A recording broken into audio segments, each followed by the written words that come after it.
Ziko ZS Sevirəm onu. Dünyalar gedər, sevirəm onu. Teki günlərim getməsin ədər. Nə qədər düşüm dalınca mən bilmirəm necə olacaqdır sonu.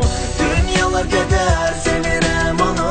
Teki günlərim getməsin ədər. Nə qədər düşüm dalınca mən bilmirəm necə olacaqdır sonu.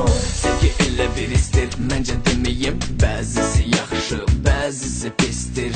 Mənə verir o dünyaları, çoxlarına verir əzab, böyük bir dərddir.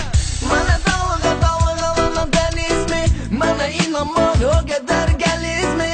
İnan mənə, mən sevdim atmıram. Mənə aid olanı mən satmıram. Mən içmirəm, mən dartmıram. Mən ilhamı səndən alıram. Bəs nə edim, bəs nə deyim? Axı bozulur bu baş, bu beyin. Mənim sevgim axı deyil, axı fəlsəfə. Baxara qaynaya söylədim hər dəfə. Gəl inat etməsə də bir kərə söylə sevirəm onu bircə dəfə. Nə istəsən mən onu edim. Naz elə mənə, nazılı çəkim. İncitsən də sən bu ceyhunu.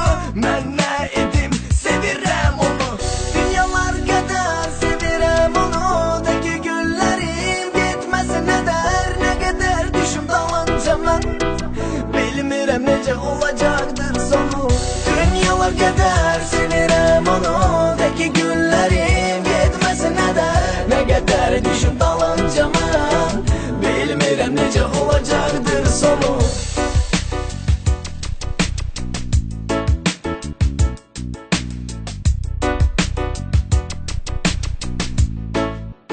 Getdi.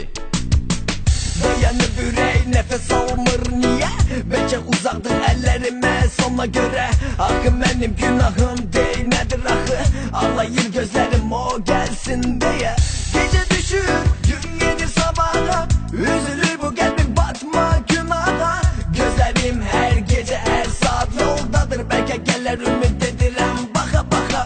Sən mənim olduğunu bilim yetər ki, hədiyyə et mənə səndə olan dünyanı. Əsas odur o qız, onu bilir ki, ola billah sevirəm onu. Bağlıyam sənə, sənsən səbəbkar. Özəm əgər, sənsən günahkar. Ölüm olsa da bu yolun sonu, yenə də mən sevirəm onu. Dünyalar gedər, sevirəm onu. Teki günlərim getməsin ədər. Nə qədər düşüm dalınca mən bilmirəm necə olacaqdır sonu.